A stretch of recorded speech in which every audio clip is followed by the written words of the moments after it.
He pressed his boot between her shoulder blades while she lay compliant on her own kitchen floor. He laughed when she told him he was making a mistake.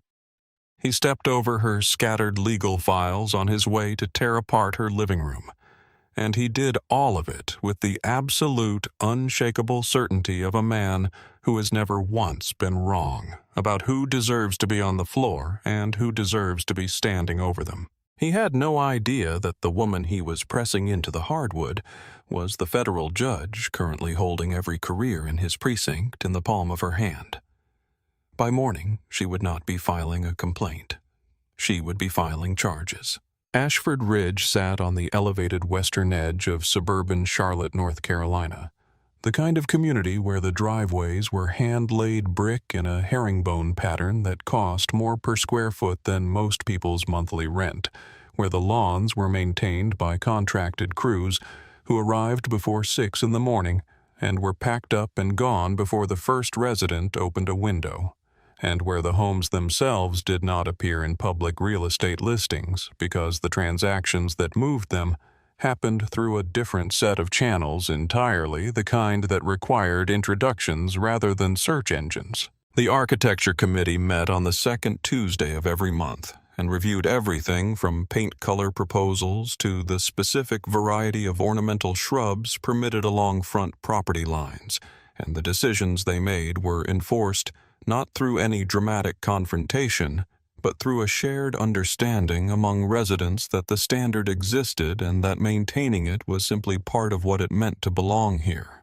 The neighborhood smelled in the mornings of cut grass and the specific sharp, clean scent of expensive wood stain applied to freshly maintained fences, and in the evenings of charcoal from the gas grills on the back patios of houses whose back patios were larger than most urban apartments, and the sound of it at night was a particular kind of cultivated silence, the absence of traffic, the absence of voices from the street, the absence of anything that would suggest the world outside its perimeter was the same world that existed everywhere else. For 11 consecutive years, Ashford Ridge had hosted its 4th of July block party with the same catered menu from the same Charlotte restaurant, and the same families had brought the same folding chairs to the same spots along Callaway Drive. And the same children had run through the same sprinklers in the same yards, and nobody had ever needed to say aloud what everyone already understood, which was that this continuity was not an accident but an achievement, something tended to carefully by people who understood that a neighborhood's character is a living thing that requires constant maintenance, or it will change on you, and change was not something Ashford Ridge invited. It was something Ashford Ridge managed. At the far end of Callaway Drive, where the street curved gently toward a stand of old-growth oaks whose canopy had turned the pavement below them into a cathedral of amber and copper. Every October sat a Georgian estate at number 7 with wraparound porches and a rose garden in the back that had gone wild and overgrown over the years, and a study on the ground floor, whose shelves ran floor to ceiling on 3 walls, and had been the feature that stopped every listing agent who had ever shown the house dead in their tracks. Because a room like that does something to certain kinds of people. It makes them feel that they have arrived at something they had been walking toward for a long time without knowing it. Had a specific address. That house was about to become the neighborhood's new problem. The first thing you need to understand about Vivian Marshall is that she did not think of herself as a person who commanded rooms, even though rooms commanded themselves the moment she entered them. The conversations dropping to a lower register, the energy organizing itself around wherever she chose to stand, because she had never needed volume and had never cultivated it. Having understood early in her career that volume was what people reached for when they were not certain the substance would hold on its own. She was 53 years old, the daughter of a bus driver named Leonard Marshall, who had driven Route 14 out of Birmingham, Alabama for 31 years without missing a shift, and a school librarian named Dorothy, who had kept a shelf of law books in the back bedroom of their house on 6th Avenue South.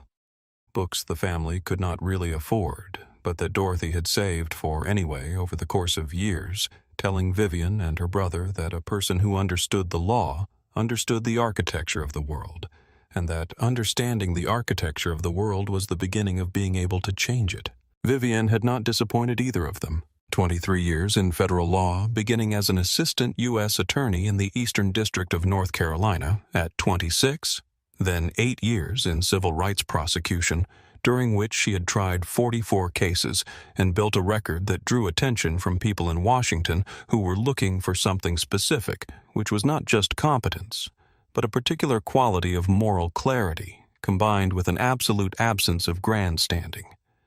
And then, at 41, she had been appointed by a sitting president to the United States Court of Appeals for the Fifth Circuit, confirmed by the Senate after a 3-hour hearing, during which she had answered every question put to her with the same measured precision she brought to her written opinions, and she had served on that bench for 12 years without a single complaint filed against her with the Judicial Council. She was tall and carried herself with the posture of someone who had learned early that how you occupy space communicates everything before you open your mouth, and she had silver-streaked natural hair she had never once considered apologizing for, and she always carried a worn leather portfolio that her mother had given her the morning she passed the bar, the leather soft and dark from years of daily use. The brass clasp replaced twice the interior, reorganized and reorganized again over the decades, but always holding the same categories of document. The brief she was currently working on, the notes from the last argument she had heard, and whatever yellow legal pad she was currently filling with the handwriting her clerks described among themselves as architecturally precise. She purchased the property at 7 Callaway Drive, outright wire transfer, clean and efficient. No mortgage broker, no contingency period.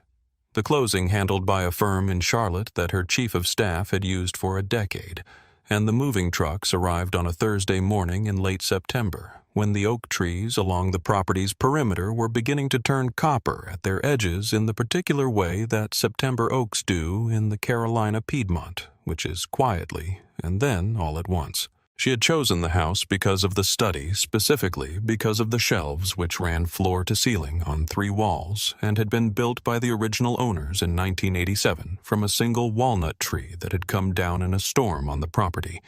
And when the listing agent opened the doors of that room for the first time, and the light fell across those shelves, Vivian had stopped walking, in the way that certain people stop when they enter a room that has been waiting for them, and she had stood there for a full minute without speaking. And the listing agent, who was experienced enough to recognize what silence of that quality meant, had said nothing and simply waited.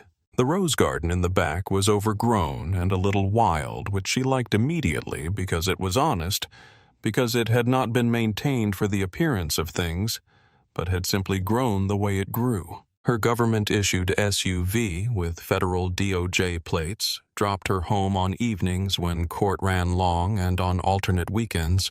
Her niece Camille, a second-year law student at Duke, arrived and filled the house with the comfortable noise of someone young enough to still find the law genuinely exciting.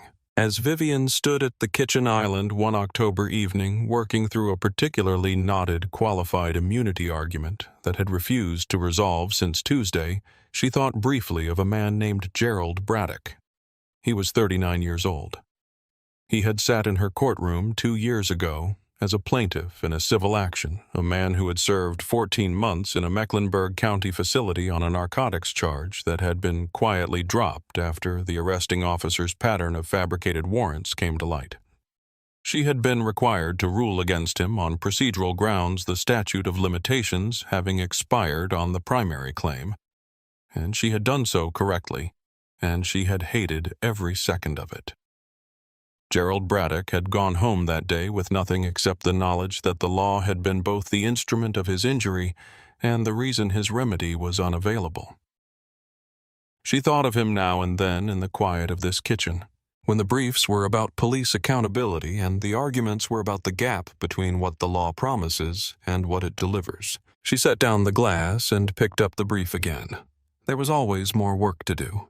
She had no idea what was already being said about her across the street.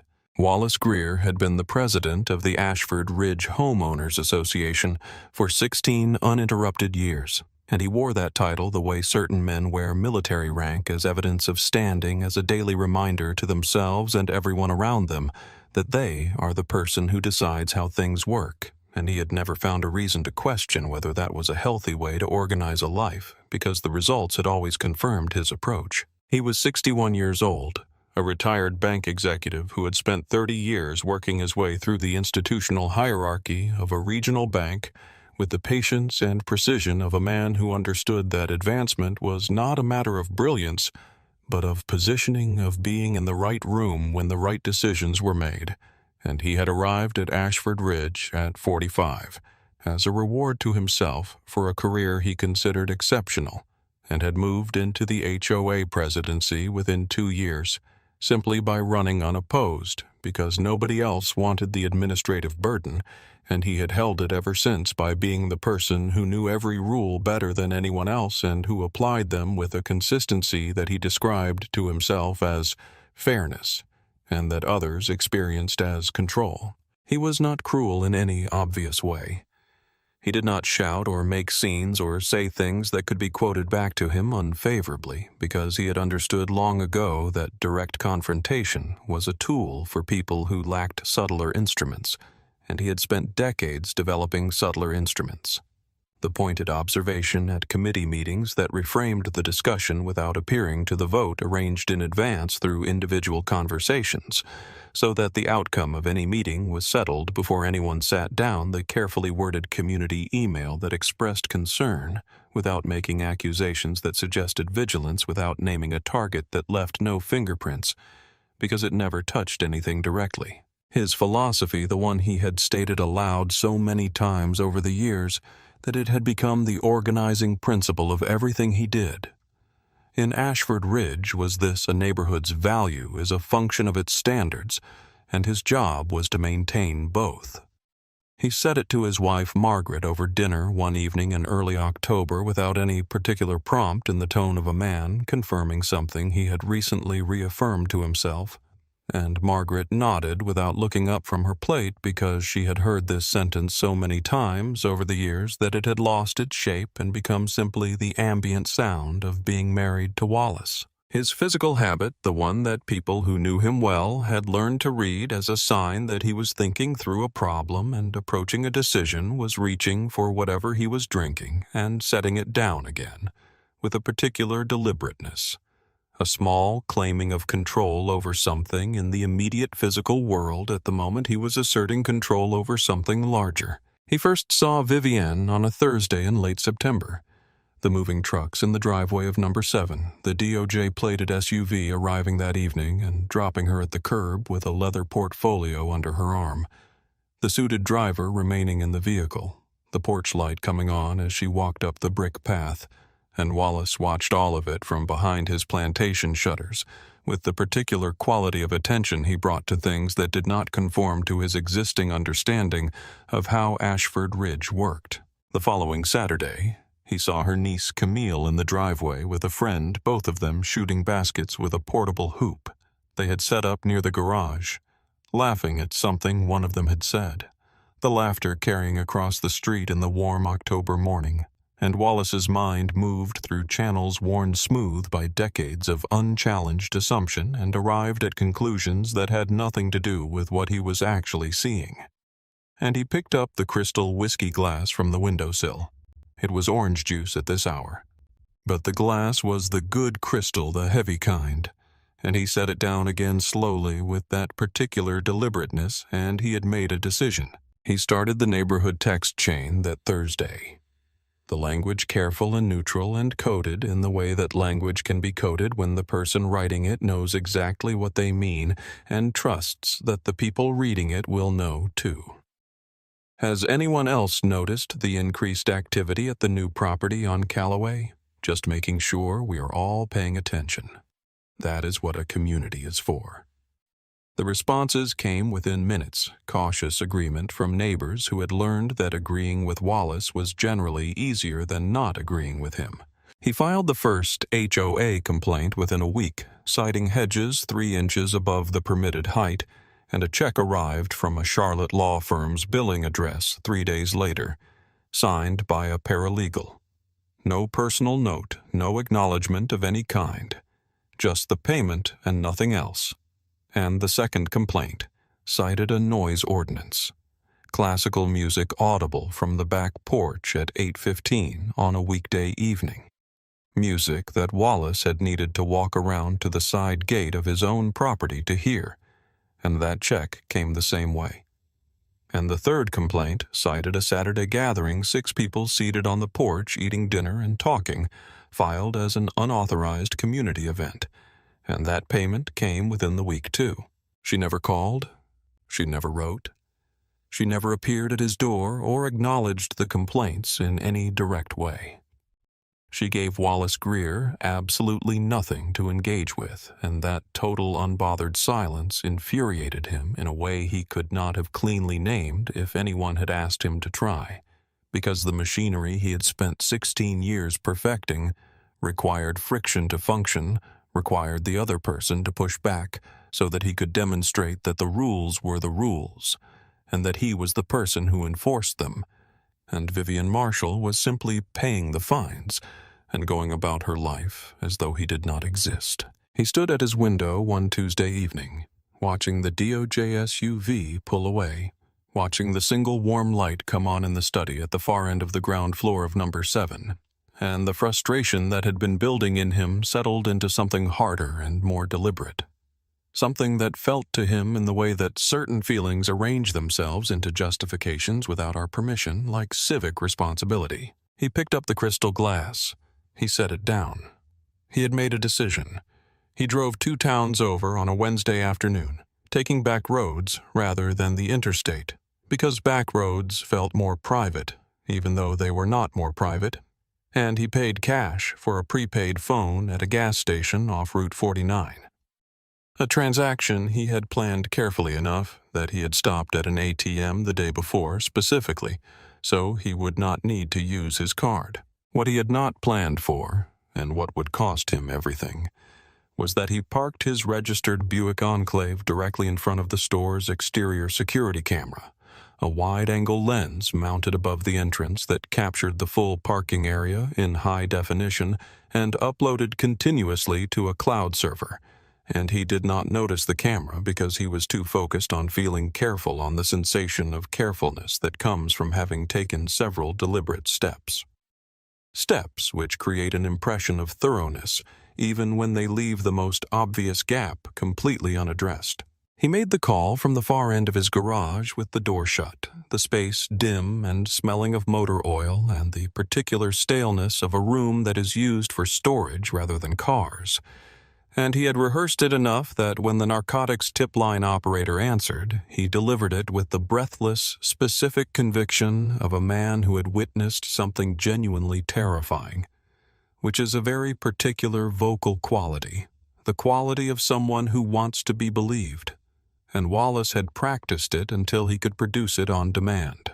He told the operator about armed men moving along the property perimeter after midnight, about large, dark duffel bags being transferred between vehicles in the early morning hours, about a persistent chemical odor from the detached garage consistent with drug production, about multiple vehicles with out-of-state plates that he had never seen in the neighborhood before, and he gave the address as 7 Callaway Drive, Ashford Ridge. And when the operator asked if he wished to leave his name, he said no, his voice steady by then, the rehearsal having paid off. He drove home. He slow-cooked a chicken that had been in the oven since noon. He poured a glass of wine. He went to bed by 10:30. The most important thing that happened was what happened the following morning, because Wallace woke at 8 with the settled anticipation of a man who expects the world to have rearranged itself in his favor while he slept. And he made French roast ground fresh and carried the crystal glass orange juice again to the bay window that looked out across Callaway Drive toward number 7.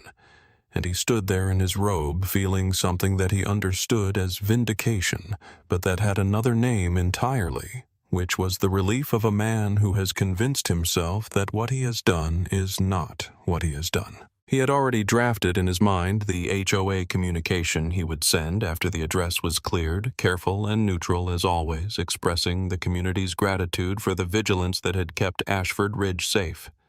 and he was already thinking about the broader precedent this would set for the neighborhood's future about the way a single decisive action can reset a community's understanding of where its boundaries are, and he felt standing at that window with the morning light coming through the shutters in warm horizontal bars across the hardwood completely and entirely right.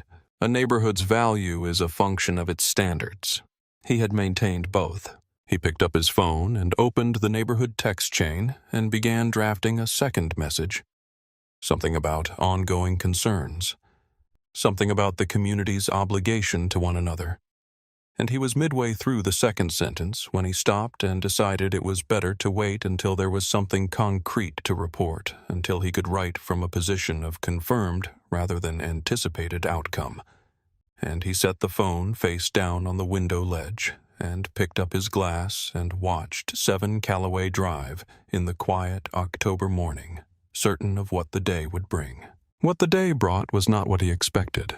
The tip landed on Detective Sergeant Craig Bowden's desk the following morning, flagged high priority by the duty sergeant who had noted the Ashford Ridge zip code in the upper right corner of the intake form, and Bowden read it with the specific quality of attention he brought to anything that had a high-value address attached to it, which was not skepticism or careful analysis, but the particular alertness of a man who has learned to recognize opportunity when it comes dressed as a tip sheet. He was 46 years old, compact and hard-edged in the way of men who have been in a physical profession for long enough that the profession has reorganized their body to match it with 19 years in the Hargrove County Police Department's Narcotics Division behind him, and a career built on results.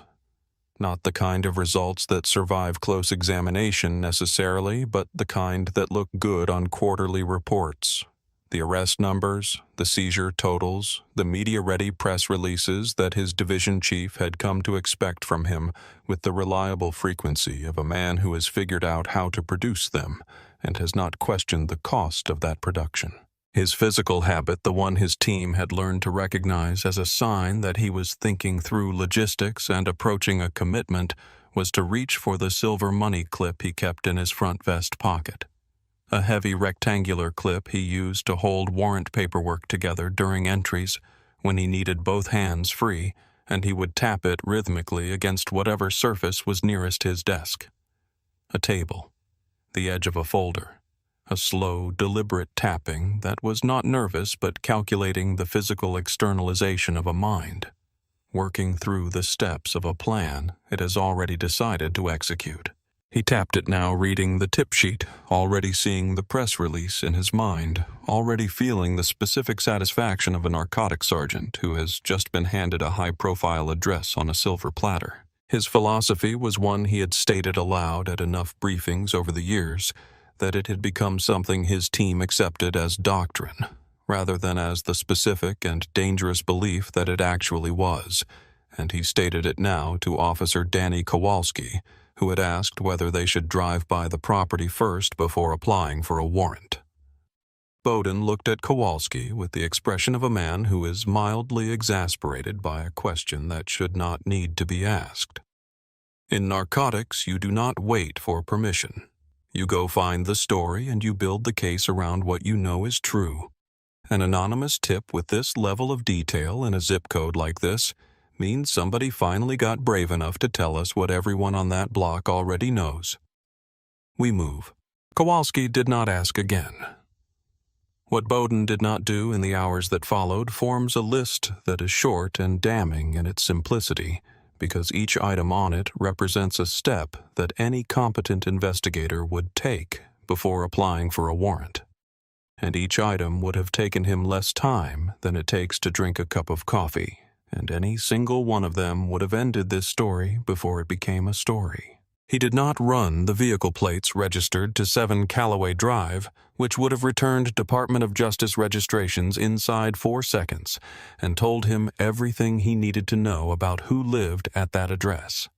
He did not check the Mecklenburg County property tax records where Vivian Marshall's name and federal title appeared on the first line of the first search result. He did not contact the Ashford Ridge HOA to ask whether the anonymous community informant could be identified or verified. He did not request any prior criminal history associated with the address, which would have returned nothing. He did not drive past the property even once.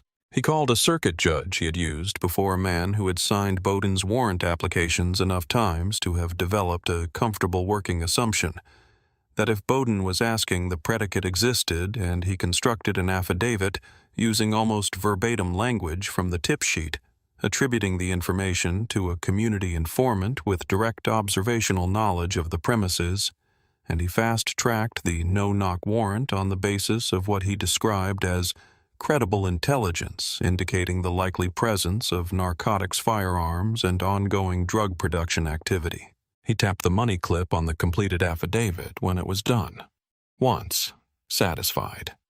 He was already thinking about the press release. Officer Danny Kowalski was 28 years old and had been on the job for 14 months, long enough to have developed the professional habits of obedience that the institution rewarded, and short enough that he had not yet fully understood what those habits were costing him, which was the slow erosion of the instincts that had made him want the job in the first place, the instincts that told him when something was right and when it was not, instincts that had fired when he asked about the drive-by and had been dismissed, and that fired again now as he checked and rechecked his body camera in the equipment room, making sure the charge was full and the lens was clean, because there were some things he could control, and this was one of them.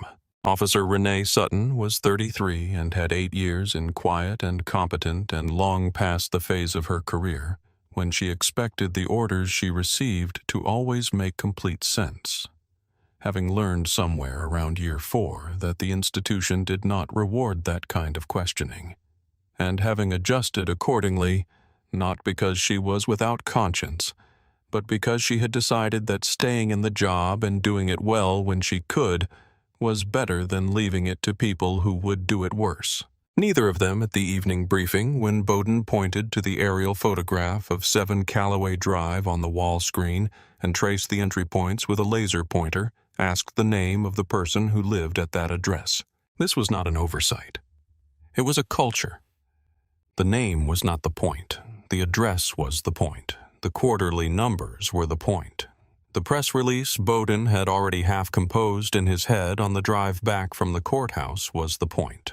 The name was information you recorded after the entry in the report, when you were filling in the boxes that came after the boxes you had already filled in. Bowden tapped the money clip on the edge of the table as he closed the briefing. We move at 0200. Clean entry fast sweep, find the stash. Kowalski looked at Sutton. Sutton looked at her boots.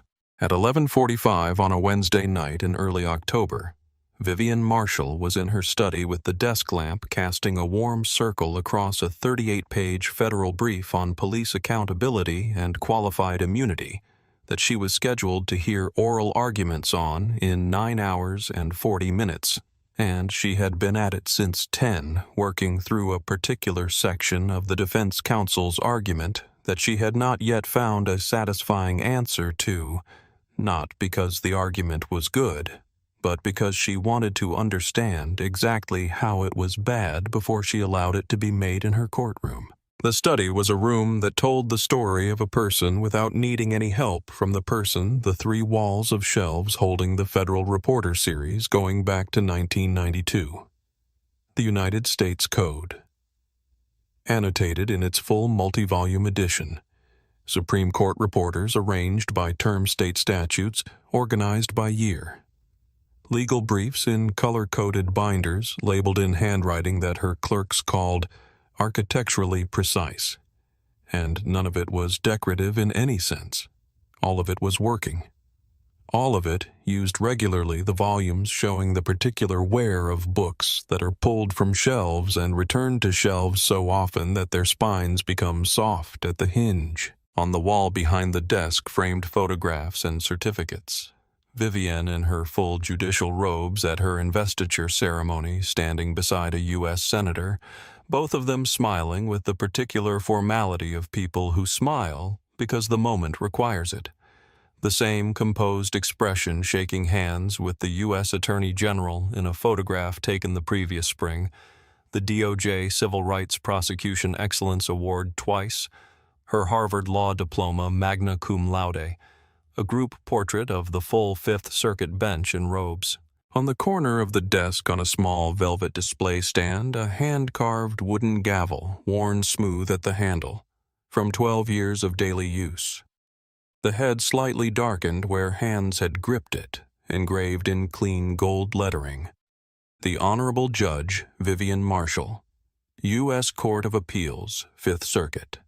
The leather portfolio was open on the desk beside the brief, the gold pen uncapped next to it, the way she always worked. At 2 a.m, she decided she needed water and a few minutes of standing up, and she walked to the kitchen in her silk robe, feet bare on the cool hardwood. Her mind still moving through the qualified immunity argument, the way a river moves through a particular bend, working the same path repeatedly until it finds the weakness in the bank, and she filled the glass at the tap and stood at the long marble island and held the glass in both hands, and was 3 seconds away from a thought that might have resolved the argument when the world exploded. The concussive percussion of the flashbang detonating on the front porch hit the house like a physical blow, rattling the fine china in the cabinet above the refrigerator and shaking the windows in their frames.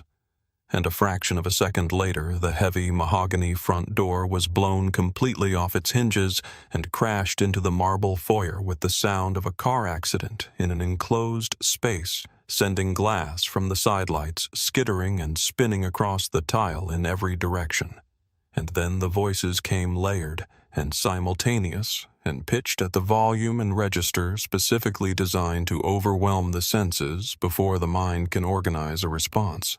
Police, get down, get on the ground. Show me your hands, hands, hands, now. The commands overlapping in the way they are trained to overlap, filling every acoustic space in the house so that there is no gap in which a thought can form. 4 tactical flashlights swept the walls and ceiling in white beams that moved with the erratic urgency of men clearing space, and Vivian Marshall standing at the center of her kitchen in her silk robe with a glass of water in her hand. Placed the glass on the marble island with a care that was itself a statement, turned slowly and completely to face the hallway and brought her hands up, palms open, fingers spread wide, the posture of someone who has absolutely nothing to hide and knows exactly what she is doing. She stood there and waited. In the archway, the silver money clip on Bowden's tactical vest caught the beam of a flashlight for 1 second and threw a brief, sharp reflection across the ceiling, and Vivian's eyes tracked it without expression and filed it alongside everything else she was already cataloging the time on the kitchen clock. 2:07. The badge numbers visible on chest plates as the officers entered the room, the voice pitch and rhythm of each man as he shouted the exact position of every person in the space. She had been doing this since the moment the door came down. Kowalski came through the archway first with his rifle up and the red laser tracking across the countertops and settling on the center of her chest. Still shouting his voice, carrying the particular edge of a young man who has been trained to use volume as a form of command, and has not yet learned that it only works on people who have not already decided what they are going to do. "I am unarmed," Vivian said, and her voice did not rise. It was the steady, resonant tone of a woman who had spent 12 years being heard across rooms full of people who were not initially inclined to listen to her. And it was the voice that said, "I am going to ask you to listen to me carefully, not because I am frightened. I am not frightened, but because everything that happens in this house from this point forward will be federal evidence, and I am giving you this one opportunity to stop adding to it." Kowalski did not stop. He closed the distance in 3 long strides and swept her legs with the forward momentum of his full body weight, and she hit the hardwood with enough force to knock the air from her lungs in a single sharp, involuntary compression. The pain radiating from her hip up to her shoulder blade, and before she could draw a full breath, Bowden was through the archway and the sole of his combat boot came down between her shoulder blades, pressing her flat against the floor with a force that served no tactical purpose, because she was already down and already still, and had offered nothing that could be described even generously as resistance. The force was the force of a man asserting something that had nothing to do with containment. Sutton knelt beside her, and the plastic zip ties cinched around Vivian's wrists with a sharp pull that bit into the thin skin at her ulnar bones. The circulation beginning its immediate protest, a pulsing pressure she noted with clinical precision even as the pain of it radiated up her forearms. Because that is what she did. That is what 23 years of working in the architecture of consequence had trained her to do. She catalogued. She noted. She filed. Her cheek was against the cold hardwood, and she could see the baseboards, the underside of the marble island. The corner of the cabinet, and from the rest of the house came the sounds of her life being methodically dismantled. Books swept from shelves, cushions pulled from furniture, picture frames hitting hardwood floors, the specific cacophony of men looking for something they were not going to find. 3 things were happening simultaneously inside Vivian Marshall, as she lay on the floor of her own kitchen at 2 a.m. with a stranger's boot between her shoulder blades. The first was the immediate physical cataloging of everything around her badge numbers, positions, voice patterns, the exact sequence of every order that had been given since the door came down, the kind of evidentiary inventory that 44 civil rights cases had trained her to compile without effort. The second was the specific quality of pain in her wrists, where the zip ties had cinched too tight. A pulsing pressure that she held in her awareness without flinching, because she needed to know exactly what it felt like, exactly how it would be described in a federal filing, exactly what it would look like on her wrists when the light hit them in a photograph taken by an FBI evidence technician later that morning. The third was her father's voice rising from the place where the voices of people we have loved and lost tend to live, which is somewhere below thought and above instinct. And the voice said what it had always said. At the moments when everything was trying to take her breath away, "You are still here, Vivian. As long as you are still here. They have not finished. You take your breath back, then. Take everything else." And she breathed in for 4 counts, held for 4, and released, and the breath came back, and with it, everything she needed to do next. Bowden crouched so his face was close to hers, near enough that she could smell the stale coffee and the specific nervous sweat of adrenaline that she had learned to recognize from 3 decades of working with law enforcement officers in high-stakes situations, and he asked where the product was, asked about the stash, asked whether she thought she could run an operation in a neighborhood like this, and they would not find it.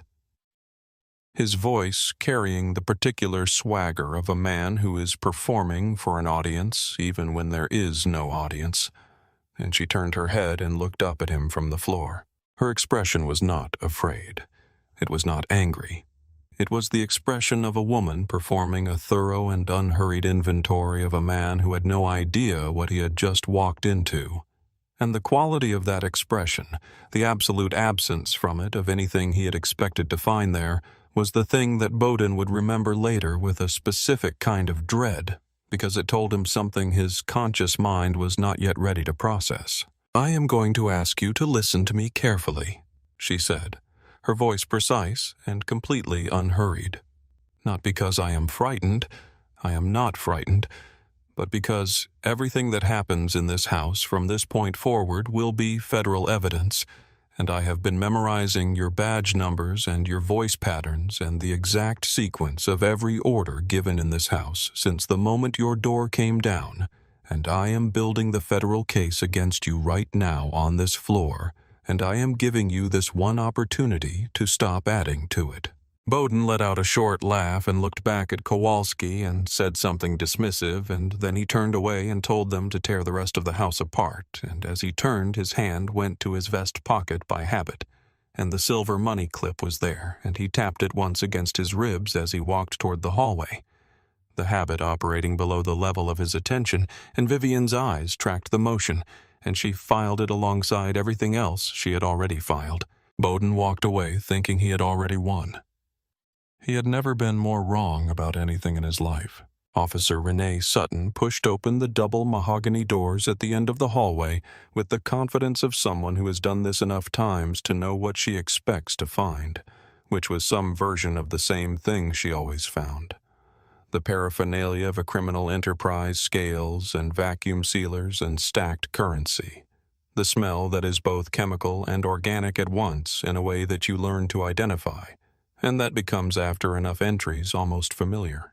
What she found was not that. Her flashlight swept the room and the beam moved across shelves and more shelves, 3 walls of them floor to ceiling, packed with the dense working volumes of federal legal practice. The Federal Reporter series spanning 30 years, the United States Code, annotated in its complete edition. Supreme Court reporters going back to 1992, state statutes arranged by year legal briefs in binders with color-coded tabs that were labeled in handwriting so precise it looked printed, and she stood in the doorway for a moment with the flashlight tracking across the spines of those volumes and felt something she could not immediately name, which was the dissonance of 2 realities being completely incompatible with each other. She stepped further into the room, her boots leaving marks in the deep pile of the Persian rug, and she let the flashlight move to the desk at the center of the space. The massive cherrywood desk with its surface organized with the precision of someone for whom organization is not a personality trait, but a professional requirement. The yellow legal pad covered in tight, architecturally precise handwriting. The gold pen uncapped the reading glasses folded on top of an open federal brief, and the leather portfolio open with notes from a day's oral arguments still legible in the beam of her light. Then her flashlight found the photographs on the wall. The first, the woman currently zip-tied on the kitchen floor, but not in a silk robe, not barefoot on hardwood, not being held down while someone's boot found the space between her shoulder blades, in a formal black judicial robe, the full flowing kind worn by federal appellate judges at their investiture ceremonies, standing beside a U.S. senator, both of them smiling, a silver frame heavy enough that it had left an impression in the paint when it was first hung. She moved the light. The second, the same composed expression, the same quality of absolute presence in the eyes, shaking hands with the U.S. Attorney General of the United States in a photograph recent enough that she recognized the AG's face from the news cycle of the past 3 months. The light moved. Certificates on the wall, one after another in the beam, U.S. Court of Appeals for the Fifth Circuit. Certificate of appointment, the presidential signature, at the bottom in blue ink. Department of Justice Award for Excellence in Civil Rights Prosecution, with the date stamp twice 2 years apart. Harvard Law School Magna, cum laude. National Association of Women Judges Distinguished Service Award. And on the corner of the desk, on a small velvet stand, a wooden gavel hand-carved, worn smooth, where hands had gripped it through thousands of uses with gold lettering engraved in the handle that her flashlight found and held, the Honorable Judge Vivian Marshall. U.S. Court of Appeals, Fifth Circuit. Sutton stood at the center of that study, with mud from the driveway still on her boots, and a rifle in her hands that she had forgotten she was holding. And 3 things happened in very rapid sequence inside her. The first being the intellectual recognition of what she was looking at. The second being the physical sensation that accompanies the understanding of something catastrophic, a loosening in the chest, a change in the quality of the air, the way the room seems to reorganize itself around a new and terrible center. And the third was a memory she had not thought of in years. She was 22 years old in a room with a flag in the corner and fluorescent lights, and her left hand on a Bible and her right hand raised, and her mother was in the 3rd row in the good blue blazer she wore for important occasions, and the words of the oath were moving through her mouth, and she was simultaneously speaking them and feeling their weight, and she had told herself in that room on that morning, with a specificity she had not revisited, since that whatever else happened in her career, whatever the job asked of her, she would not be the officer that people needed to be afraid of. She looked at the gavel. She looked at the photograph of Vivian Marshall standing beside the U.S. Attorney General. She had been in this woman's home for 9 minutes. Her voice, when she found it, had lost everything it had carried through the front door. "Sarge," she said the word coming out rough and not quite steady. "You need to come look at this." Bowden arrived from the hallway, irritated, expecting the kind of discovery that justifies the irritation of being summoned a hidden compartment, a false wall, something that would make the whole night make sense and resolve into the narrative he had already been composing. And he hit the light switch inside the door, and the room filled with warm golden light, and in that sudden clarity, the totality of what they had done resolved before him with the terrible patience of a thing that has been true for the past hour and has simply been waiting for him to look at it. He read the certificate of appointment on the wall, read the presidential signature. He read the name on the gavel. He looked at the photograph of Vivian Marshall standing beside the U.S. Attorney General, and he recognized the AG's face from the news of the past quarter, which meant the photograph was recent, which meant this was not a historical distinction, but a present one, which meant the woman currently zip-tied on his kitchen floor was not just any federal judge, but a sitting, active, currently serving federal appellate judge whose jurisdiction included the state of North Carolina. The recognition did not arrive all at once. It arrived in stages the way extremely bad news tends to arrive with the mind, offering small mercies of delay. Between each stage and the first stage was the name, and the second stage was the name connecting to something he had heard, and the third stage was the thing he had heard snapping into full focus with the nauseating clarity of a bone-setting wrong. Judge Vivian Marshall had 14 months ago placed the Mecklenburg County Narcotics Division, the department whose officers sat in the same barstool seats as Bowden's team who attended the same union meetings, who were by any reasonable measure the closest institutional mirror of Bowden's own operation under direct federal receivership following what the ruling described as a sustained documented pattern of civil rights violations that the department's command structure had refused to address through internal processes. She had not brokered a settlement. She had not accepted a corrective action plan or a consent agreement with a monitoring provision. She had dismantled the command structure from the top down and installed federal oversight in its place and written an opinion that was being read in law schools before the ink was dry. Bowden had been at the union meeting the week that ruling came down. He remembered the room, the specific quality of the anger in it, the things that were said about that judge in terms that he had not objected to. Because in that room among those men, objection would have required a kind of courage he did not offer, and he had nodded along and thought that kind of judge is exactly what makes this job impossible. He was looking at the gavel now, and the memory had a completely different quality. The blood left his face so completely and so rapidly that Sutton, watching him, took a half-step back, as though whatever had just happened to Bowden might be something she could catch if she stood too close. He said barely above a whisper, with the specific vocal quality of a man whose body has understood something seconds before his mind is willing to confirm it. "Oh God. Oh Lord." His hand went to his vest pocket. The money clip was there. He tapped it once against his thigh, the habit operating on autopilot, and then he stopped himself, and he looked at the clip in his fingers, and he unclipped it from his pocket and set it on the corner of Vivian Marshall's cherrywood desk. Not deliberately, not as a symbolic act, but with the reflexive movement of a man who has just realized that something he has been carrying no longer belongs to him. He did not pick it up again. Kowalski came in from the hallway, still lit up from the physiological high of the entry, the adrenaline doing what adrenaline does, which is to make everything feel justified because everything feels urgent. And he was holding a decorative lockbox he had forced open with a screwdriver.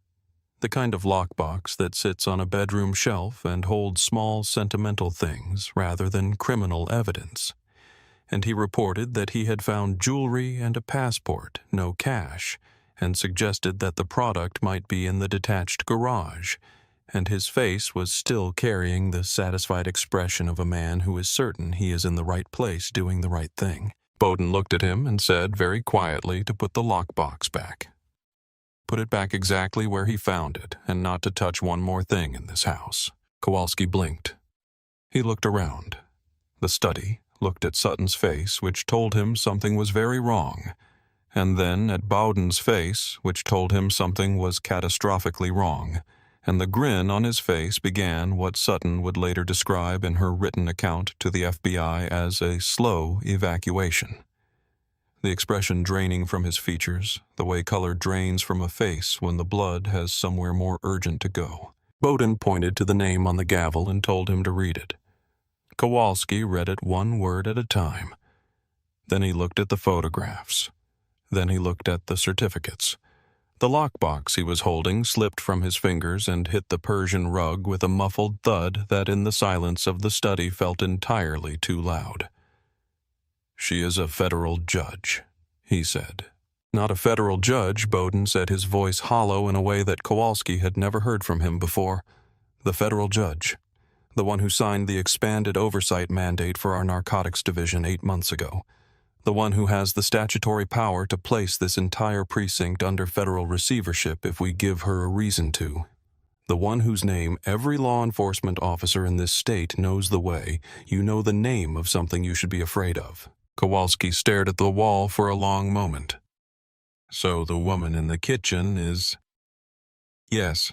3 officers in a study that they had entered with every expectation of dominance, standing now in the particular silence that follows the moment when dominance has turned completely inside out, understanding in their separate ways the specific shape of what they had done.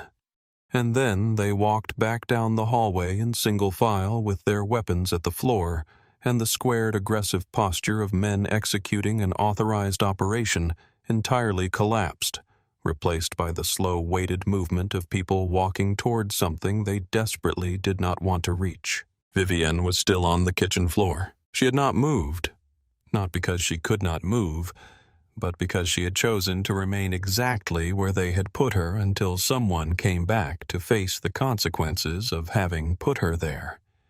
And the zip-tie marks on her wrists had deepened in the time she had been lying still from the immediate red of compression to the beginning of the bruised violet that would be fully developed by morning, and she noted this with the same clinical precision she had been applying to everything since the door came down. She tracked them as they came through the archway, all 3, and she saw everything she needed in the first 2 seconds of their return. The collapsed posture, the absence of the authority they had carried into her house 40 minutes earlier. The particular pallor in Bowden's face that she had seen in other faces over 23 years in deponents who realized mid-deposition that the documents they thought had been destroyed had not been destroyed in defendants who understood as a verdict was being read that the outcome was not what they had prepared for. She spoke before any of them did. "You went to the study," she said, "and it was not a question or an accusation, but a statement of fact delivered with the flat, absolute certainty of a judge reading a finding of fact into the record." Bowden opened his mouth. Nothing came. "I want you to understand something," Sergeant Vivian said from the floor, her voice completely quiet and filling the room completely. "I have been memorizing your badge numbers and the exact sequence of every order given in this house since the moment your door came down. I have been building the case against you on this floor since 2:07 this morning. Not tomorrow, not next week, right now. And I need you to take out your radio and call Captain Pratt, and I need her at this address in 20 minutes. And if she is not here in 20 minutes, my next call is to Special Agent Darius Webb of the FBI's Charlotte Field Office, a man I have worked alongside on 4 federal task forces and who will answer my call at any hour of the night. Do you understand me?" The period at the end of that last sentence was not a question mark. Officer Sutton Vivian said, reading the name from the chest plate without looking away from Bowden.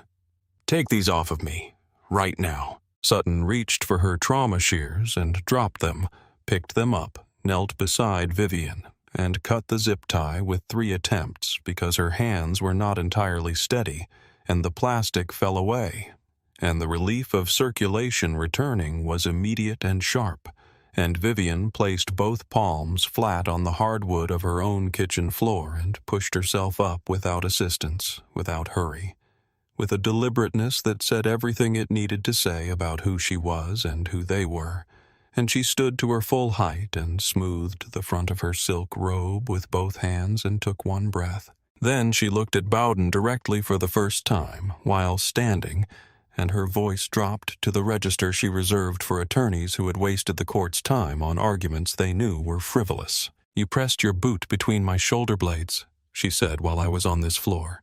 "Compliant, unarmed, in my own home, in my nightgown, at 2 in the morning.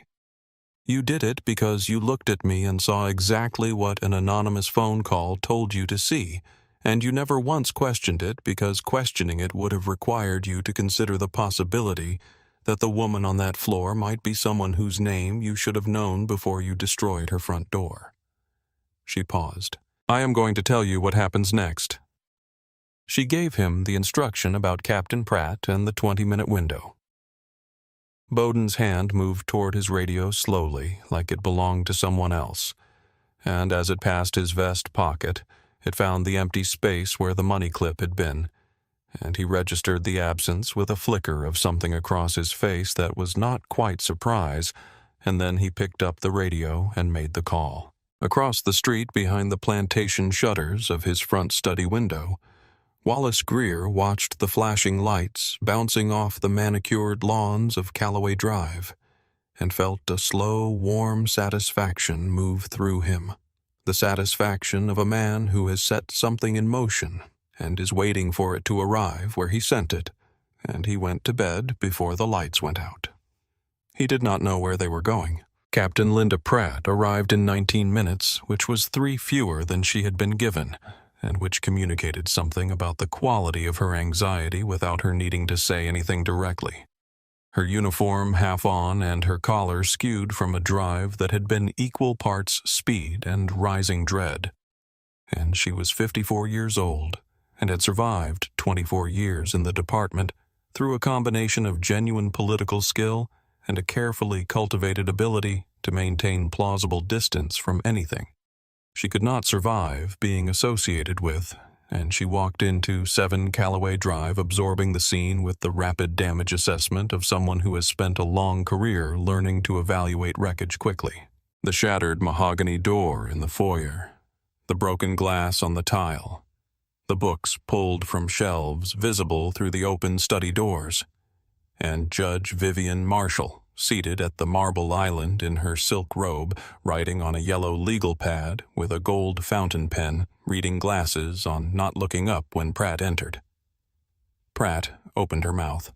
"Don't," Vivian said without looking up, and finished the sentence she was writing with the particular completeness of a woman who does not abandon her thoughts for other people's urgency. And then she capped the pen, and then she raised her eyes, and Pratt, who had looked into the eyes of many difficult people across many difficult situations, found that the expression on Vivian's face was not angry, which she had expected, but something considerably more unsettling than anger, which was the expression of someone who is several moves ahead of the conversation they are about to have and is simply waiting for it to catch up. Vivian told her what she wanted: the body camera footage from all 3 officers delivered to the FBI field office by 8 in the morning, a full written accounting of the warrant application process, the names of every officer who had entered the property documented in a federal court filing by noon. Then she told Pratt to get out of her house. The conversation in the car on the drive back to the precinct was held just above a whisper, and by the time they reached the conference room with the door closed and the blinds drawn, Pratt had already organized the problem into the shape she preferred her problems to take, which was the shape of something survivable if you moved quickly enough and made the right calls in the right order. She laid it out for Bowden with the clinical efficiency of a woman who has performed this kind of calculation before the tip was anonymous and untraceable. Back to the department, The warrant had been signed by a sitting circuit judge and represented procedural cover. Even if the underlying predicate was thin, the entry had been executed with excessive force. But Bowden could construct a narrative around low-light conditions and perceived non-compliance. Internal affairs was theirs. To manage civil suits took years. "Judges have courtrooms," she said. "They do not have armies." Bowden listened, and some of the color had come back to his face, and he was thinking again in the way he thought when he believed he still had options, which was the way he had thought for 19 years and which had served him well enough that he trusted it. Even now, even in a conference room at 3:45 in the morning with the understanding of what he had done sitting in his chest like something swallowed wrong. "The footage is the variable," Pratt said. "Everything else we can manage." Bowden looked at her across the table. "So manage it." She was quiet for a moment. She looked at the closed door. She looked at the time on her phone, 4:18 a.m. She picked up the desk phone and dialed IT Supervisor Gary Loomis at his personal number, and her voice was quiet and controlled, and she instructed him to access the body cam server logs from Bowden's unit and review the files for technical irregularities before any federal records request came in. And she used the word sanitize, once heard it land, and did not use it again, and said instead that the department needed to ensure the integrity of the evidentiary record, and she said it in the careful way of a woman who believes she is speaking to someone who understands exactly what she means and will handle it quietly.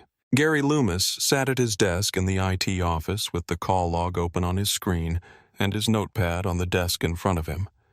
And he was 39 years old and had worked for the department for 13 years. And had never once been called at 4 in the morning and asked to do something quite this specific. And he sat with the notepad for 6 full minutes before he did anything, which is not a long time in most contexts, but is a very long time when you are sitting with a decision that you understand is permanent. He thought about 13 years. He thought about the pension that was 4 years from vesting.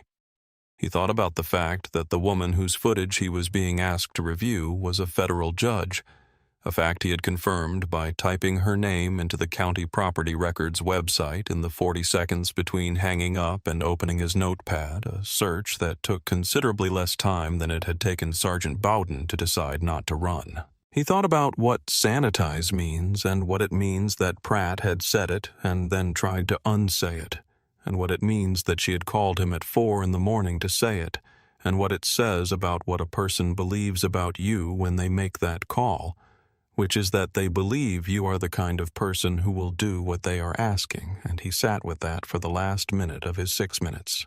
At 4:47 in the morning, Gary Loomis called the FBI's Charlotte field office duty line.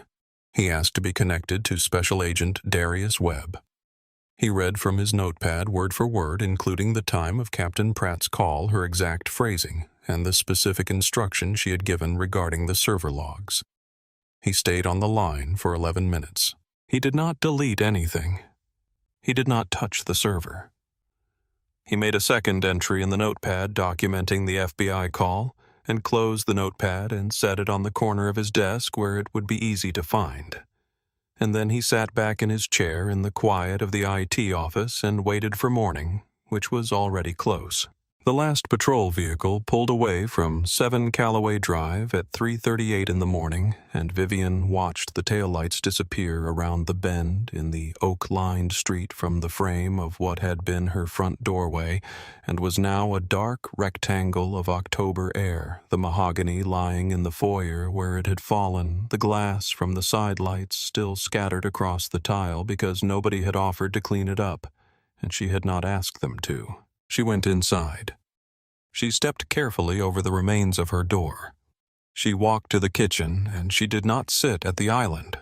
She sat on the floor in the exact spot where they had held her down her back against the cabinet beneath the sink, her legs extended on the hardwood, and she allowed herself 30 seconds.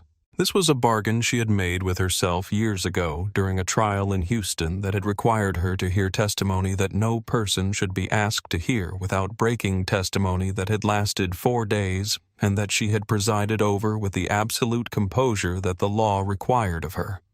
and she had known then that composure is not the absence of feeling, but the management of it. And she had decided that 30 seconds was what she permitted herself. Not more, because more was not something she could afford if she was going to continue doing what she had come to do. She looked at her wrists. The marks from the zip ties had fully settled into a vivid, bruised violet against her dark skin, the color of a wound that has had time to declare itself. And she pressed her thumb gently against the inside of one wrist and felt the ache of compressed tissue, and held that feeling for the duration of her 30 seconds without looking away from it.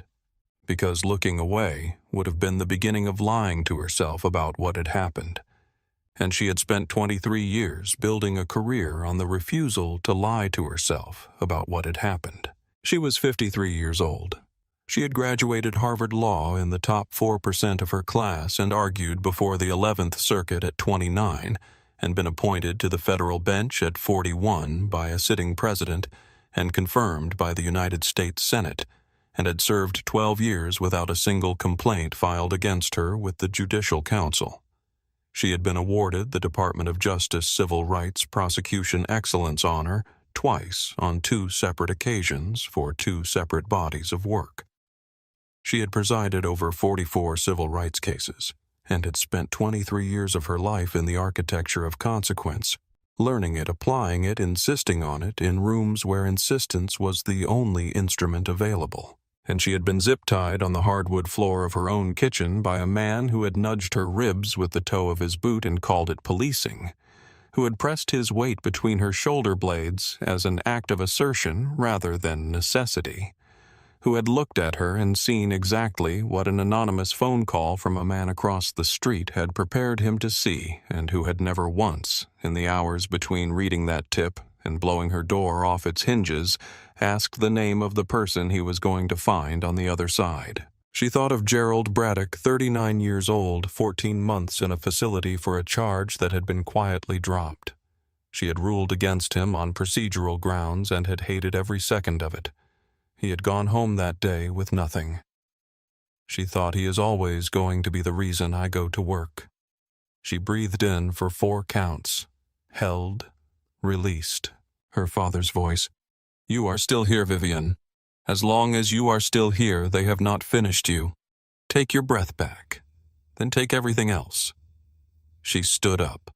She smoothed her robe. She picked up her phone. She did not call her chief of staff. She did not call a lawyer because she was a lawyer and she had spent the past hour and a half in a state of focused, continuous legal analysis, and she knew exactly what needed to happen and in what order. And the first thing that needed to happen was the one she had known was necessary since the moment she had heard the word sanitize from Captain Pratt's lips and understood immediately what that word meant and what it predicted.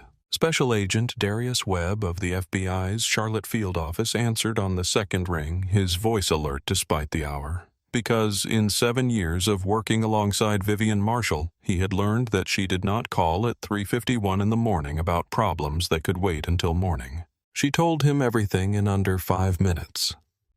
Precise, without embellishment, in the language of a federal officer describing an incident for the record, the timestamp, the officers, the warrant, the entry, the boot, the zip ties, the study. Pratt's arrival and departure, the instruction she anticipated Pratt would give before dawn. Then she gave him the specific instruction she needed. The precinct's body camera servers mirrored remotely under an emergency federal mandate before the 5 a.m. shift change. Silent, no internal alerts. The footage in federal custody before anyone at Hargrove County PD had the opportunity to decide what the footage should look like. There was a pause on Webb's end, and then, you already know what they are going to do. I have tried 44 police misconduct cases, Darius, she said. I know exactly what they are going to do. I need it on record the moment they do it. She ended the call, went to the study, sat down at her desk, opened the yellow legal pad to a clean page, wrote the time at the top, 3:53 a.m., and below it she began writing names. Every officer's name, every badge number she had memorized from the floor of her kitchen. The exact sequence of orders, given the exact timestamps, the exact language of Pratt's instruction about the footage. The leather portfolio was open beside her. The gold pen was in her hand.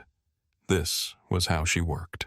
She stayed at the desk until dawn came through the study windows and lit the spines of the volumes on the shelves one by one, and she did not sleep, and she did not need to. Wallace Greer set his alarm for 8, a small indulgence he permitted himself because he had been up past 2 watching the street and felt he had earned the extra 30 minutes, and he made French roast ground fresh and carried the crystal glass orange juice, the good crystal, to the bay window, and looked across Callaway Drive toward number 7 with the settled satisfaction of a man who expects to see the satisfying evidence of something he set in motion. He expected crime scene tape, perhaps, or the particular empty stillness of a property that has been reclaimed by the proper order of things, the silence that follows an intervention, the street return to the version of itself that he understood and had worked to maintain. Instead, 4 black Chevrolet Suburbans with tinted government plates parked in a precise line along the cobblestone driveway of number 7, and men and women in dark suits and tactical windbreakers moving with the organized, unhurried efficiency of people who are exactly where they're supposed to be. And the letters on the back of the windbreakers were large and yellow and readable even from across the street. FBI. Wallace lowered his glass. He assumed, with the particular confidence of a man who cannot see past his own assumptions, that the FBI's presence confirmed everything he had believed, that the operation at number 7 had simply been larger than local law enforcement could handle, that his tip had opened a door into something significant, that his instincts had been correct all along. He had been right. He had protected the neighborhood. A neighborhood's value is a function of its standards. He had maintained both. He picked up his phone, opened the neighborhood text chain, typed, "Looks like my concerns were well-founded. The FBI is involved now. This is exactly why we have to be vigilant about who we allow into our community." He was composing a second message, something about the community's obligation to one another, when 3 sharp knocks landed on his front door. He set the crystal glass on the windowsill. He did not pick it up again. Special Agent Darius Webb stood on the porch of 12 Callaway Drive in a charcoal suit that fit him with the precision of a man who understood that appearance carries weight, and his badge folder was open in his left hand, and a thick folder of documents was in his right, and his face offered absolutely nothing in the way of social warmth, and the 2 agents behind him stood with their hands resting at their belts, with the patient, grounded stillness of people who have been here before and feel no particular urgency about how long it takes to get where they are going. Wallace opened the door with the practiced, pleasant expression of a man who has never had reason to be afraid of unexpected visitors at his own front door, and that expression lasted approximately 2 seconds before the badge and the suit and the absence of warmth in Webb's face rearranged his understanding of what kind of morning this was going to be. Gordon Wallace Greer Webb said, "A statement, not a question.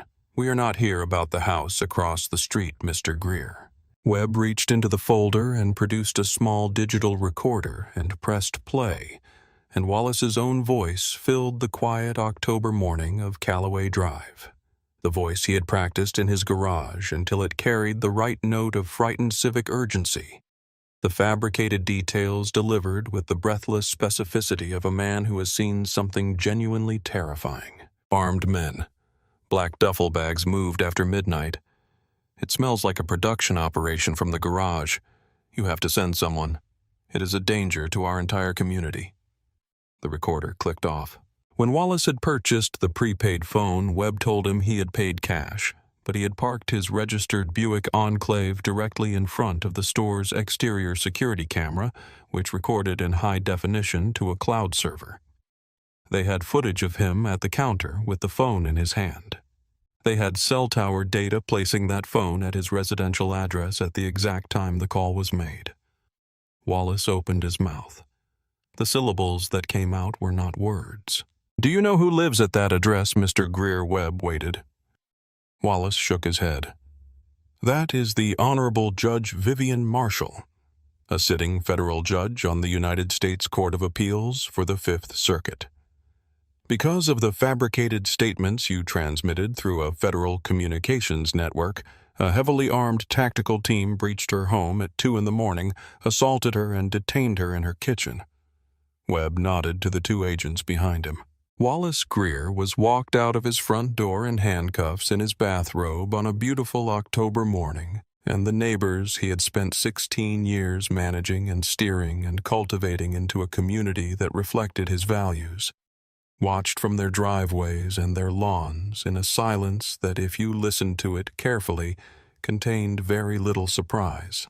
The crystal glass he had set on the windowsill when the knocking started sat there in the morning light untouched, and no one came back for it. Webb's team came through the front doors of the Hargrove County Police Department at 9:22 in the morning, with the organized, unhurried precision of people who have executed this kind of entry before, and who feel no particular anxiety about the reception they are going to receive, because the warrant in Webb's hand covered the building and everything in it, and the reception was not the point. 12 agents, 4 in suits, 8 in tactical windbreakers, with the FBI designation in bright yellow on their backs, split immediately on entry pairs to the exits. Individuals to keyboards and server terminals, a calm and total occupation of the space that left the precinct's officers standing at their desks, with nowhere useful to direct their bewilderment because every exit was covered, and every terminal was being accessed by someone who had the authority to access it. Webb walked through the bullpen without looking at any of them, and he pushed open Captain Pratt's office door without knocking, and the wood swung back and hit the wall. Stop with a crack that silenced everything on the floor, and he placed a building-wide federal warrant on her desk. We successfully mirrored the body camera servers at 4:52 this morning. Webb said, his voice carrying the flat informational quality of a man reading a fact into a record under an emergency federal mandate issued pursuant to Judge Marshall's authority as presiding judge over this department's consent decree. The unedited footage is in federal custody. He reached for his radio. Cyber unit status. The radio crackled. The voice on the other end was the same flat, informational quality, the kind of voice that has been trained to deliver devastating information without editorial coloring. Agent Webb. We have the pristine, unedited footage secured. We also intercepted an outgoing call from Captain Pratt's desk line at 4:18 a.m. to Department YT Supervisor Gary Loomis, in which Captain Pratt instructed Mr. Loomis to identify and remove technically compromised files from the body camera server prior to any federal records request. Mr. Loomis has provided a full written account and is cooperating fully with the investigation. Something behind Pratt's eyes went very still. Vivian Marshall had not merely reported the raid. She had anticipated the cover-up, arranged the server mirror before Pratt made the call, and waited for Pratt to step into it with both feet. Officer Kowalski and Officer Sutton surrendered their badges at our field office at 8:30 this morning, Webb continued. They are providing complete accounts of every order given during last night's entry, including the instruction to execute the no-knock warrant without completing any corroborating surveillance whatsoever. He looked at Bowden. They are also describing the pre-raid briefing in detail, specifically the part where the Ashford Ridge zip code came up and you told them a high-profile bust in a wealthy neighborhood would look good for the quarterly numbers, Sergeant Bowden Webb said. I have a conference room downstairs. There's a federal prosecutor in it. The cooperation window is open for exactly 4 minutes. He looked at Pratt, then at Chief Raymond Stout, who had arrived at 7:45, with the particular expression of a man who has spent his career building a reputation he believed was durable and who is watching it reveal itself as hollow. Chief Stout Webb said quietly, I suggest you call the mayor's office. You no longer have a narcotics division.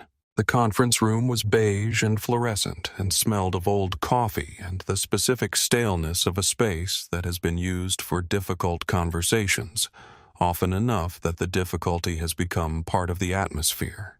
and Webb sat across from Bowden with a single manila folder on the table between them, and said nothing for a long moment, which was a technique Bowden recognized because he had used it himself for 19 years.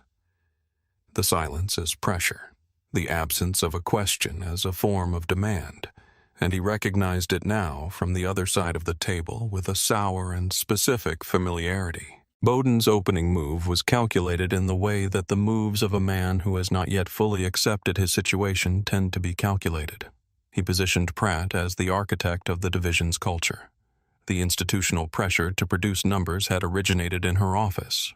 She had known about the warrant application and had declined to ask questions because questions would have produced answers she did not want. Webb listened without any expression that could be read as interest or skepticism or anything else useful. And when Bowden finished, he opened the manila folder and slid a single document across the table. The warrant application timestamp log, Bowden's name, Bowden's badge number, Bowden's individual sign-off time-stamped at 11:43 p.m. the night before the raid. No co-signature requested. No senior authorization sought. The warrant had been Bowden's from the moment he decided to pursue it, which was the moment he read the tip sheet and saw the Ashford Ridge zip code and felt the press release taking shape in the back of his mind. Beneath that document, Webb placed the forensic trace report on the anonymous tip, slowly giving Bowden time to see what was coming. Cell tower, data, gas station surveillance footage, a registered Buick Enclave parked directly in front of the camera, a high-definition photograph showing Wallace Greer at the counter with a prepaid phone in his hand. The anonymous tip that anchored your warrant, Webb said, was filed by Judge Marshall's neighbor across the street. A retired bank executive who was angry that a black woman had purchased the most expensive property on his street. Everything you built on top of it, the affidavit, the warrant, the raid, the boot on her spine. Captain Pratt's 418 call to IT, all of it sits on that foundation. Judge Marshall called us at 3:51 in the morning. She gave us the server mirror instruction before you and Captain Pratt had finished your conversation in the car back to the precinct. She anticipated what you were going to do and built the evidence of it before you made it. She has tried 44 police misconduct cases. She knew exactly what you were going to do next. Bowden sat very still. His hand moved by habit to his vest pocket. The pocket was empty. The money clip was on the evidence log at the FBI field office recovered from Judge Vivian Marshall's kitchen island, where he had set it down without thinking and left it without realizing cataloged as Exhibit 14 in a federal investigation that had been fully formed and waiting for him since 3:53 in the morning when she began writing names on a yellow legal pad at the desk in her study. Webb placed the handcuffs on the table between them. The metal clicked softly against the laminate. 4 minutes, he said. Bowden looked at the handcuffs for a long moment. Then he began to talk.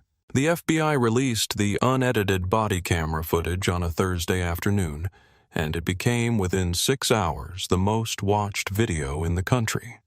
Not because it was promoted or pushed through any particular mechanism, but because it was self-explanatory in a way that very few pieces of footage are, which is to say it required no caption, no context, no advocacy, no framing of any kind, because it showed exactly and completely what it showed, and what it showed was everything.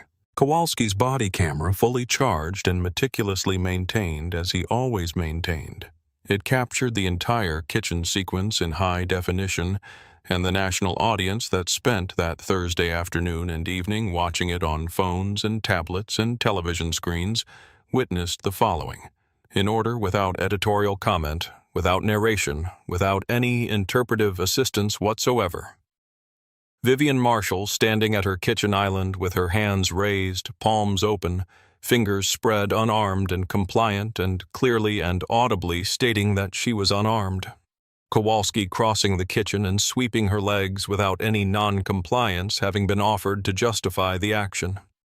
Bowden's boot coming down between her shoulder blades while she lay completely still on the hardwood floor and offered nothing. Sutton cinching the zip ties with the sharp pull that Vivian did not visibly react to, but that left marks the camera would later capture in an evidence photograph. And throughout all of it, Vivian's voice, steady and precise and completely calm, saying, "I am going to ask you to listen to me carefully, not because I am frightened. I am not frightened, but because everything that happens in this house from this point forward will be federal evidence, and I am giving you this one opportunity to stop adding to it." The image that became the story's defining visual was not from the body camera footage. It was a photograph taken by an FBI evidence technician during scene documentation at 7 Callaway Drive. A photograph of Vivian Marshall's wrists resting on the marble island of her kitchen. The deep bruised violet of the zip tie marks, vivid against her dark skin, and placed beside it in the layout that every major outlet used without apparent coordination, was a copy of her federal judicial appointment certificate, the presidential signature visible at the bottom, and the contrast between those two images required nothing written beneath them, because the contrast itself was the argument, and the argument was complete. The neighborhood text chain that Wallace Greer had spent 16 years building and curating as a tool of coordinated community management became, within 24 hours of the footage's release, a piece of evidence in a journalism professor's case study and a national news story in its own right. The screenshot submitted by a resident who had been quietly uncomfortable with the chain's purpose for months, and who found that the context of what Wallace had actually done removed whatever reluctance she had previously felt about speaking. Wallace's wife filed for separation within the week. She moved to her sister's house in Greensboro and changed her number, and began the process of separating herself from a man she had watched build toward something like this for years, which was a failure she would spend considerable time reckoning with. Captain Linda Pratt was suspended without pay and stripped of command by 4 p.m. on Thursday, the blinds in her office drawn for the last time as she cleared her desk under the observation of 2 federal agents who said nothing and needed to say nothing. Chief Raymond Stout submitted his resignation to the mayor's office at 5 p.m. rather than wait for the conversation that was already being scheduled, and he wrote a letter that accepted responsibility for everything in the general sense and for nothing in the specific sense, which satisfied no one and surprised no one. The Hargrove County Police Union, in the first public statement of its kind in the department's institutional history, issued a 2-paragraph release stating that the conduct depicted in the body camera footage was inconsistent with the values of professional law enforcement, and that the union would not be providing legal representation to the officers involved. Kowalski and Sutton, who had cooperated fully and completely, faced departmental hearings, in which their testimony became the structural foundation of the government's case against Bowden and Pratt. Kowalski would spend 6 months suspended without pay and 6 months on probationary desk assignment, and he would think about that oath he had taken at 22 years old on every single day of both, which was neither comfortable nor accidental, and was precisely the point. The HOA board of Ashford Ridge voted 8-0 to remove Wallace Greer as president, revoke his community communication privileges, and issue a formal public statement condemning his conduct in terms that left no room for the kind of coded language he had spent 16 years perfecting. The morning after the raid, Vivian Marshall appeared in her courtroom at the Richard B. Russell Federal Building in Uptown Charlotte at 8:55, which was 5 minutes before she was scheduled to be there, which was the same time she was always there. And she walked into chambers with the leather portfolio under her arm, and the gold pen in her hand, and the bruised violet marks on her wrists covered by the long sleeves of her robe. Her law clerk arrived white-faced and barely containing himself, and he started to speak when she walked through the door, and she looked at him and said, "We have a full calendar." He did not raise the subject again that day. She presided over 7 hours of oral arguments without mentioning to anyone in that building what had happened in her kitchen the night before. Not because she was pretending it had not happened, but because the courtroom was not the place for it, and she had learned in 23 years that there is a specific discipline required to keep the personal and the professional in their separate jurisdictions, the same discipline that had kept her voice steady on the kitchen floor at 2 in the morning and her pen moving on the yellow legal pad at 4 in the morning, and it was not a discipline of suppression, but of placement, of putting things where they belonged so that both could be fully what they needed to be. She was already thinking about the expanded consent decree. The thinking had begun at 3:53 in the morning and had continued through the entire drive to the courthouse, and through the preliminary motions, and through the first 2 hours of argument, and was running in a quiet parallel current beneath everything else her mind was doing, because the raid had not changed the problem.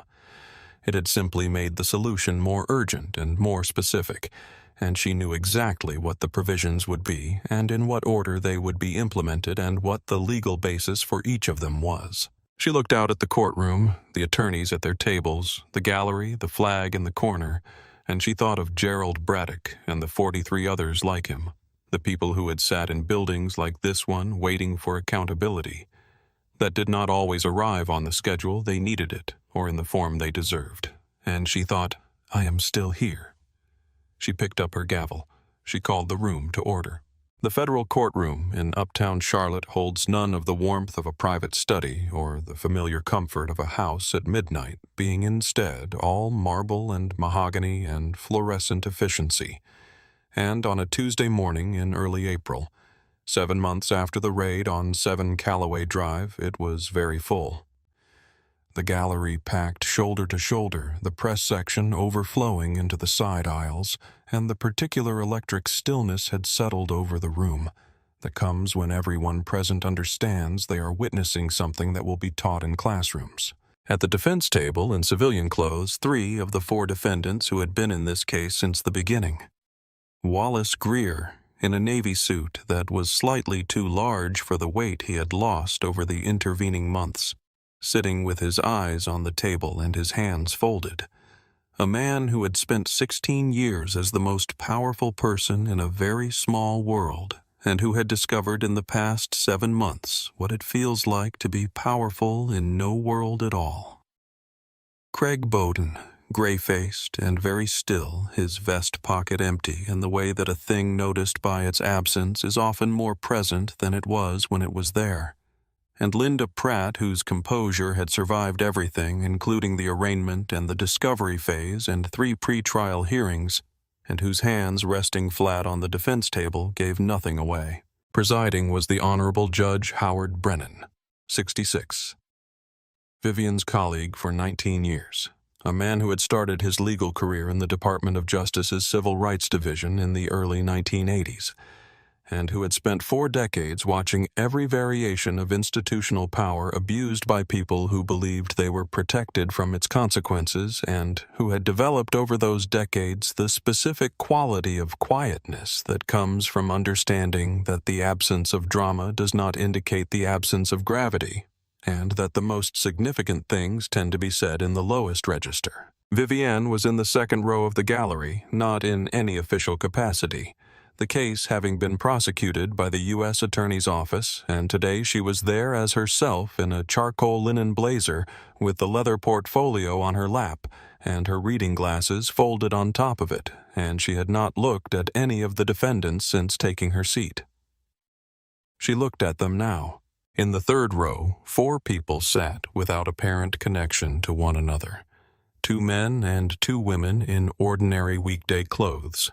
And the only thing that connected them was that each of them had been arrested by Craig Bowden on charges that had subsequently been dropped or overturned when the federal investigation surfaced a pattern of problems in his warrant applications charges that had cost them collectively several $1,000s in legal fees, and in one case 14 months of a man's life that he would not be getting back. They did not display anything. They did not hold signs or speak. They simply sat and watched, which was the most powerful thing available to them, and they would not leave until it was over. Judge Brennan opened with Wallace Greer, and he began by doing the thing that he always did, which was to be precise about what a person had done, because imprecision is the mechanism by which people tell themselves more comfortable stories than the facts support, and Brennan had spent 4 decades refusing to allow that mechanism to operate in his courtroom. Wallace Greer had not made a mistake. He had not acted out of genuine concern for his community. He had seen a black woman purchase a home more beautiful than his own, and had found that intolerable, and he had used a federal communications network to transmit fabricated statements that he knew and intended would result in a violent police response at her address. Then Brennan did something that made the courtroom go very still, which was to pick up a document and read from it directly. In the days following his arrest, Mr. Greer Brennan said your attorney provided a written statement in which you described your actions as a function of your responsibilities as HOA president. You stated, and I quote, "A neighborhood's value is a function of its standards, and my job is to maintain both." Brennan set the document down. "You are correct, Mr. Greer. A neighborhood's value is a function of its standards. What you fail to understand, what this conviction makes permanent and irrevocable, is that the standard you violated was not the hedge height. It was not the noise ordinance. It was the law. The same law that protects every person in this country regardless of what they look like or how much their house cost. That was the standard you were supposed to maintain, and you destroyed it the moment you picked up that phone." The sound Wallace made was barely audible. A small, compressed thing. The sound of a man whose understanding of himself has finally caught up with what he has actually been. For federal wire fraud, making false statements to law enforcement and civil rights violations, the sentence was 90 months in federal prison. No possibility of early release. Brennan moved to Bowdoin, and before he stated the sentence, he reached for a second document on his bench and read from it directly, and what he read were Bowdoin's own words from the pre-raid briefing as recorded in the sworn testimony of both Kowalski and Sutton. "In narcotics, you do not wait for permission. You go find the story and you build the case around what you know is true." Brennan set the document down. "That philosophy, Sergeant Bowdoin, is exactly what brought you to this table. Not a mistake of judgment in a moment of pressure. A principle. One you had apparently operated by for long enough that it had become the water you swam in, and that nobody around you had stopped to question, including this court's oversight mandate, which you had apparently treated as an inconvenience rather than a limit." He referenced Exhibit 14. Specifically, a silver money clip recovered from Judge Marshall's kitchen island during evidence collection left behind when Bowdoin set it down without thinking and left it without realizing entered into the federal evidence log and subsequently auctioned as surplus property for $11. "You left it behind," Sergeant Brennan said. "Everything about that night you left behind. For civil rights conspiracy, deprivation of rights under color of law, and abuse of official authority. 144 months in federal prison. 12 years. Pension stripped in full. The pension funds directed to the civil judgment beneficiaries." Bowdoin did not react. He looked at the table. The man who had spent 19 years tapping a money clip on warrant paperwork in the satisfied rhythm of a person who believes he is always right, sat completely still, and that stillness was its own kind of answer to everything he had been. Linda Pratt received 108 months, 9 years for obstruction of justice and conspiracy to destroy federal evidence. Her attempt to position herself as a passive observer had failed to survive contact with a call log that placed her at the center of the decision at 4:18 in the morning. When the marshals moved toward the defense table and applied the handcuffs, something in Pratt's face changed briefly, barely perceptibly, and then she was gone through the side door, and it was over. When Bowdoin was led toward the side door, he turned involuntarily, the way people turn when they need to see where they have been before they can accept where they are going, and his eyes found Vivian in the second row. She did not look away. She did not smile or offer anything that could be read as triumph, because what she felt was not triumph. was something older and quieter than triumph, the exhausted recognition of something long overdue, arriving finally at its destination. And she held his gaze for 3 seconds, 3 full seconds, and then she looked down at the leather portfolio in her lap, opened it, picked up the gold pen, and turned to a clean page. She had oral arguments tomorrow. She was already thinking about them. In the third row, the man in the gray sweater who had spent 14 months in a facility for a charge that Bowden had fabricated closed his eyes for 3 seconds when the gavel came down. Then he opened them. Then he stood quietly and walked out through the side door before the room had fully exhaled, and nobody stopped him, and nobody needed to know his name because he already knew it and it was still his. The expanded consent decree that Vivian Marshall signed into effect 8 weeks after the raid was broader in scope and more specific in its provisions than anything the Hargrove County Police Department had operated under before. And the provisions reflected not just what had happened to her in her kitchen, but everything she had learned in 12 years of overseeing the gap between what law enforcement institutions say they do and what they actually do when no one they respect is watching. The new provisions included mandatory body camera reforms with federal audit rights that could not be waived by the department's command structure, a civilian review board with independent subpoena authority whose membership was selected through a process the department did not control, and a requirement that all no-knock warrant applications in the court's jurisdiction be reviewed by a federal magistrate before submission to any local circuit judge, which closed the specific procedural shortcut that Bowden had used and that had existed unremarked on for long enough that everyone who worked within it had stopped seeing it as a shortcut and had started seeing it as simply the way things worked. This last provision was referred to in the law school seminars that began teaching the case within 14 months of sentencing as the Marshall provision. Not officially, not in any document with a formal title, but in the way that things get named, when enough people need a shorthand for something important. And the name stuck, because the provision was the most concrete and durable consequence of a night that had produced many consequences.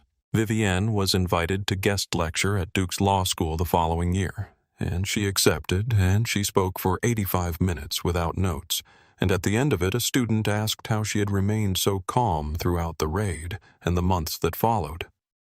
She told them the truth. She had not remained calm. She had chosen calm, which was a completely different thing, and the difference between those two things was the difference between being destroyed by what was done to her and using it to dismantle the structure that had made it possible. A second student asked, should she have said her name the moment they walked through the door? Vivian paused. If I had said my name, she said, they would have uncuffed me and driven away. And that would have been the end of it. A broken door, an apology that meant nothing. By morning, the footage would have been gone, and the department would have written the narrative, and the warrant application process that allowed a fabricated anonymous tip to become a no-knock raid in under 12 hours would still be exactly what it was. I let them write their own story, and their story was the evidence. On a Saturday morning in early October, sitting at her cherrywood desk in the quiet of the study, she thought about Gerald Braddock again. She thought about the 14 months he had spent in a facility because an officer had decided the story was worth telling, regardless of whether it was true. She had ruled against him on procedural grounds and had hated every second of it. And he had gone home with nothing, and the law had been both the instrument of his injury and the reason his remedy was unavailable. She did not know whether Gerald Braddock had ever learned what happened to her.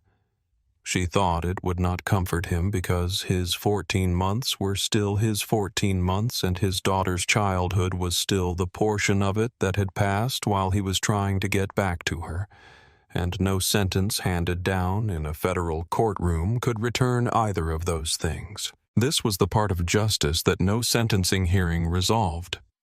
The distance between what had been taken and what could be given back. She had spent 23 years trying to close that distance, and she would spend the rest of her career doing the same, and Gerald Braddock was always going to be the reason she showed up. She picked up the brief for the following week's oral arguments and got back to work. Wallace Greer began his 90-month federal sentence the following spring, and the house at 12 Callaway Drive sold at auction before he was processed, the proceeds consumed by legal fees that had begun accumulating the morning. Webb walked him off his porch in his bathrobe, and his wife did not attend any of the 3 hearings before the sentencing, and was not present for the sentencing itself, having completed the legal separation, and removed herself entirely from a life she had spent considerable time reckoning with her own failure to interrupt. The neighborhood text chain he had spent 16 years cultivating as an instrument of community management was archived by a journalism professor at UNC Charlotte as a case study in coordinated residential bias, and is taught there still. The crystal glass he left on the windowsill the morning of his arrest sat there for 11 days before a real estate agent cleaning the property for listing removed it. No one claimed it. Craig Bowden's silver money clip recovered from Judge Vivian Marshall's kitchen island and entered as federal evidence Exhibit 14 was auctioned as departmental surplus property after the conclusion of the case and sold for $11. His 12-year sentence carried no possibility of early release, and his pension was stripped in full. Linda Pratt served the first portion of her 9-year sentence without appeal, her attorney having advised against it given the call log. The Marshall provision requiring federal magistrate review of all no-knock warrant applications in the Fifth Circuit's jurisdiction went into effect the following January. In its first year of operation, it rejected 21% of the applications, submitted the majority on the grounds of insufficient corroboration of anonymous or unverified tips. The Hargrove County Police Department, rebuilt under direct federal court supervision, saw no-knock warrant applications decline by 58% within 18 months. 3 neighboring jurisdictions adopted similar verification protocols within 2 years, citing the case in their policy documentation. On a Saturday morning in early October, almost exactly 1 year from the day she moved in, Vivian Marshall walked out into a rose garden with a watering can, and the roses she had spent the year slowly reclaiming from their overgrown state were finally and fully in bloom, red and white, and filling the morning air with a fragrance that carried over the garden wall and into the street, and the family who had moved into the house across the way a couple, and their teenage son who had chosen Callaway Drive because they liked the oak trees and the quiet were in the driveway, and the boy saw her looking and raised one hand in a wave. The easy, uncomplicated wave of someone who has never needed to calculate whether a greeting will be returned. She raised hers in return. The neighborhood was quiet around her, not the enforced, watchful quiet of a place that believes it has something to protect from certain people, but the quiet of a place that has set something down and moved past it. She turned off the water, dried her hands, went inside. Tomorrow she had court. She had never once been late for it, and she did not intend to start now. The story of Vivian Marshall and what happened at 7 Callaway Drive is a reminder that arrogance is not armor, and that the people who mistake silence for submission always pay the highest price for the confusion. The men who broke down her door that night thought they were protected by a warrant, a union, and a neighbor who would never be identified. They lost their badges, their pensions, their freedom, and their futures, because the woman they pressed to the floor had been building cases since she was 25 years old, and she was still building one on their kitchen floor at 2 a.m. before any of them understood what was happening. If this story stayed with you, please take a second right now and hit that like button. It genuinely helps more people find stories like this one, and it tells us you want more. Subscribe to our channel so you never miss what we put out next. And if someone in your life would appreciate this story, share it with them today. We read every single comment. So drop one below and tell us when Vivian said she was giving them one opportunity to stop adding to the evidence. Did you think for even a second that Bowden was going to take it? Tell us what you would have done. We will see you in the next one.